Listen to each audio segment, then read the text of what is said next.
ವಿಜಯಪುರ ಗ್ರಾಮೀಣ ಪೊಲೀಸ್ ಠಾಣೆಯಲ್ಲಿ ದಿನಾಂಕ 14/4/2026 ಮಧ್ಯಾಹ್ನ 3 ಗಂಟೆಗೆ ಒಂದು ಕೊಲೆ ಪ್ರಕರಣ ದಾಖಲಾಗಿರುತ್ತೆ. ಪ್ರಕರಣದ ಸಂಖ್ಯೆ 173/2026 ಅಡಿಯಲ್ಲಿ ಇಂಡಿಯನ್ ಆರ್ಮ್ಸ್ ಆ್ಯಕ್ಟು ಮತ್ತು BNS ಆ್ಯಕ್ಟ್ಸ್ ಅಡಿಯಲ್ಲಿ ಪ್ರಕರಣವನ್ನು ದಾಖಲು ಮಾಡಿಕೊಂಡು ಪತ್ತೆ ಕಾರ್ಯವನ್ನು ಕೈಗೊಂಡಿರ್ತಾರೆ.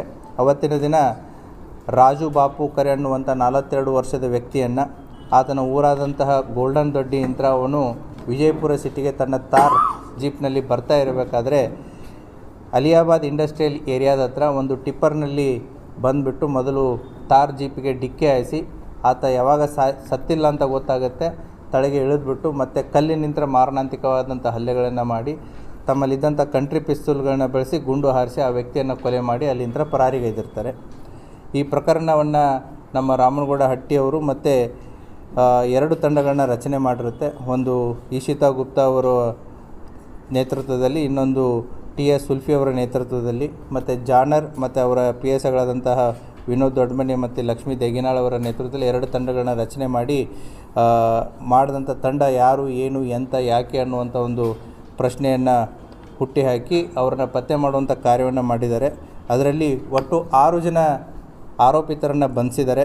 ಅದರಲ್ಲಿ ಕಾನ್ಸ್ಪಿರಸಿ ಮಾಡಿದಂತಹ ಅಬುಷಾ ಕೊಡ್ಲೇಕರ್ ಆರೋಪಿ ನಂಬರ್ 1. ಅದೇ ರೀತಿ ಟ್ರಕ್ ಡ್ರೈವರ್ ಆದಂಥ ಅಭಾಷ್ಯ ಬಾಳು ಮಾನೆ, ವಾಗೀಶ್ ಪೋಲ್, ಜಾಲಿಂದರ್ ಮಲ್ಲಾರಿ, ಖಂಡೂಬಾ ತಾಂಬೆ, ಮುರುಗು ಹಾಕೆ ಇವರು ಎಲ್ಲರನ್ನೂ ಕೂಡ ಅಲ್ಲೇ ಪಾಂಗ್ರೂನ್ ದೊಡ್ಡಿ ಮತ್ತು ಮಾನೇನ್ ದೊಡ್ಡಿ ಎಲ್ಲ ಅಲಿಯಾಬಾದ್ ಸುತ್ತಮುತ್ತ ಇದ್ದವರೆ. ಇವರೆಲ್ಲ ಸಂಬಂಧಿಕರೇ. ಈ ಕೊಲೆಗೈದಂತಹ ಎಲ್ಲ 6 ಜನ ಆರೋಪಿತರನ್ನು ಬಂಧಿಸಿದ್ದಾರೆ.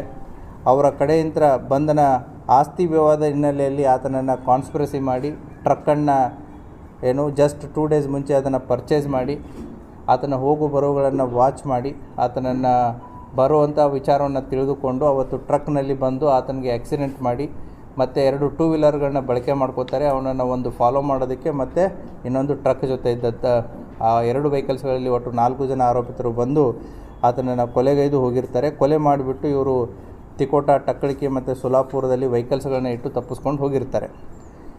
ಅವರಿಂತ್ರ ಈಗಾಗಲೇ ನಾವು 2 ಕಂಟ್ರಿ ಪಿಸ್ತೂಲ್ಸ್ಗಳನ್ನು ಮತ್ತು 7 ಮೊಬೈಲು ಮತ್ತು ಕೃತ್ಯಕ್ಕೆ ಬಳಸಿದಂಥ ಮೋಟ್ರ್ ಸೈಕಲ್ಗಳು, ಟಿಪ್ಪರ್ ವಾಹನ, ಕಾರು ಇವುಗಳನ್ನೆಲ್ಲ ಸೀಸ್ ಮಾಡಿದೆ.